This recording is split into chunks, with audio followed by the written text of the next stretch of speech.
cari persoalan lain, yakni penebangan pohon di Monas. 190 pohon hilang gara-gara keinginan Anda untuk menyelenggarakan Formula E di Monas. Orang bilang naif sekali kalau seorang Anies Baswedan tidak tahu bahwa itu cagar budaya. 190 pohon kenapa Anda tebang? Itu dua hal yang berbeda terjadi di waktu yang hampir bersamaan.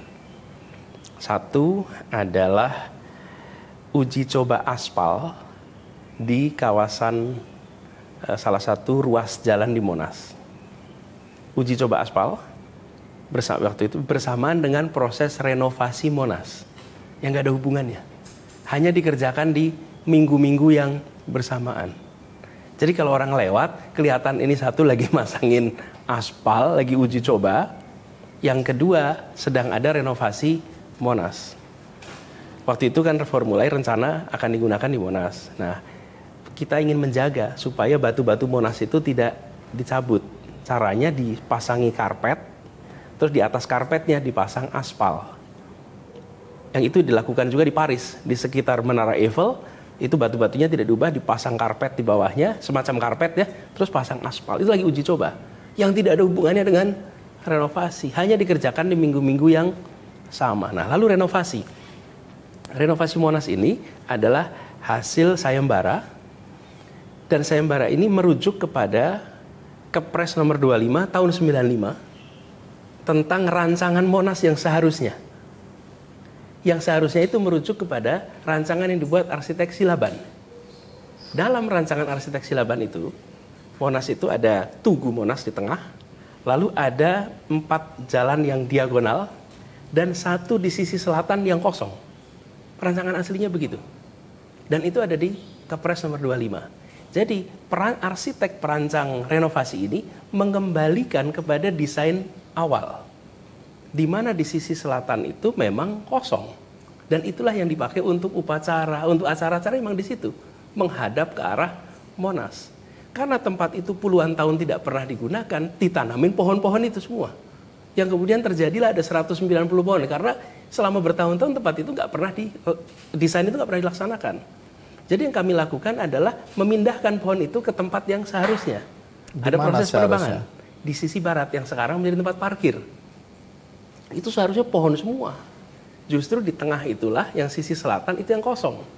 Itu rancangan yang ada di Kepres nomor 25 tahun 95 dan merujuk kepada rancangan arsitek Silaban.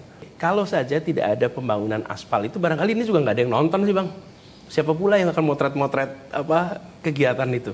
Ini ada pengaspalan uji coba aspal, di saat yang bersamaan ada renovasi Monas.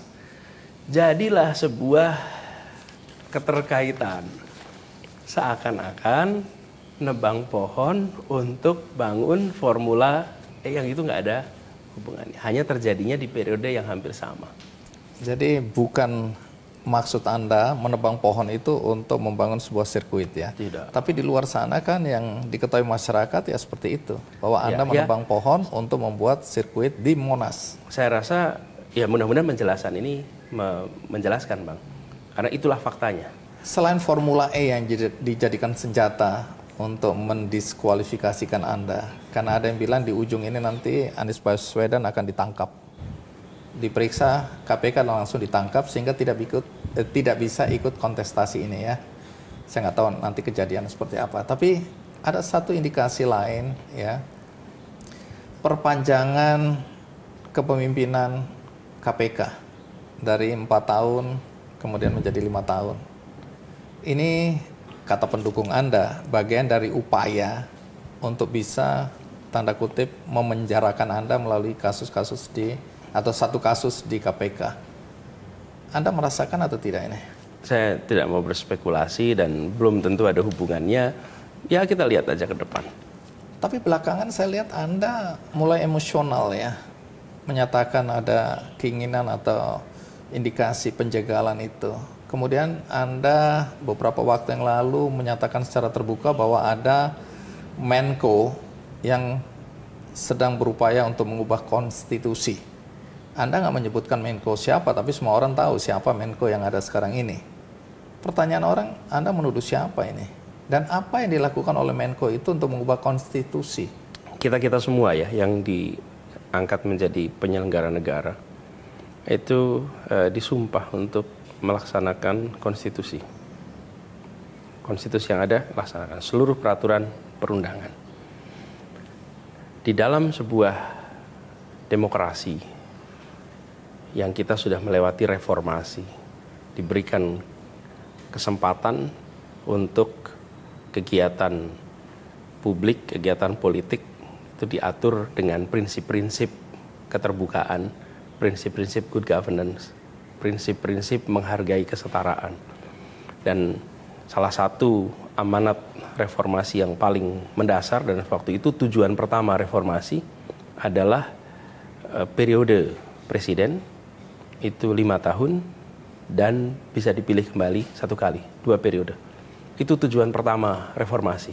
Sesudah itu tujuan tambahan tuh. Tapi tahun 98 itu. Jadi ketika ada seorang penyelenggara negara yang disumpah melaksanakan konstitusi, malah berpikir tentang mengubah masa jabatan presiden, diperpanjang, atau mengubah periode menjadi lebih dari 2 periode. Ini implikasinya pada konstitusi. Karena itu semua tidak bisa dikerjakan pakai aturan di bawahnya. Itu adanya ada pada undang-undang.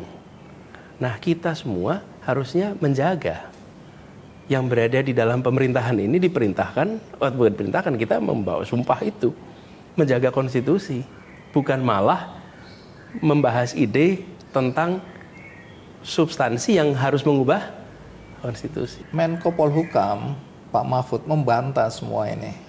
Nggak ada keinginan untuk memperpanjang masa jabatan presiden, menunda pemilu dan seterusnya. Jadi ini dianggap wacana yang nggak bisa dianggap serius. Kenapa Anda menganggapnya serius kan? Oh ya, alhamdulillah kalau itu tidak serius. Saya senang mendengarnya. Kita bersyukur. Iya dong. Kalau Anda sampaikan kan berarti Anda menganggap ini serius, sehingga Anda harus menyatakannya. Kalau Anda menganggap ini tidak serius kan harusnya Anda tenang-tenang saja. Sesudah saya menyampaikan baru dibilang tidak serius, oh kita senang. Kan bukan dibalik, Bang. Bukan dibilang nggak serius baru saya tanggapin. Kalau oleh karena situasi dan kondisi pemilu ditunda, apa dampaknya bagi bangsa kita ini? Sebenarnya, Bang, yang disebut dengan aturan main itu bukan semata-mata soal aturan mainnya, oke? Tapi tentang kepastian, certainty. Kepastian itu berdampak di aspek ekonomi, aspek politik, aspek sosial, aspek budaya. Jadi ketika sebuah negara konsisten melaksanakan kesepakatan dalam bernegara, dia mengirimkan pesan kepada seluruh unsur bangsanya dan kepada seluruh dunia, ini adalah negara berdasar hukum, negara yang menghargai kesepakatan-kesepakatan dan bisa dipegang. Karena dia tidak kemudian bergonta-ganti setiap waktu.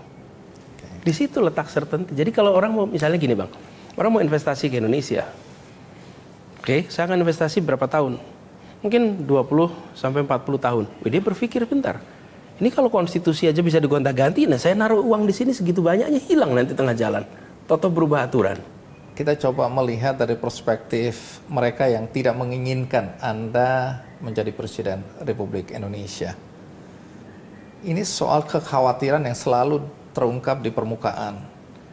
Kalau Anies Baswedan jadi presiden, maka negara ini akan jadi negara Islam dengan sistem pemerintahan khilafah. Jadi Anda identik dengan Islam radikal, menurut pandangan orang-orang yang tidak menginginkan Anda menjadi presiden. Apa jawaban Anda?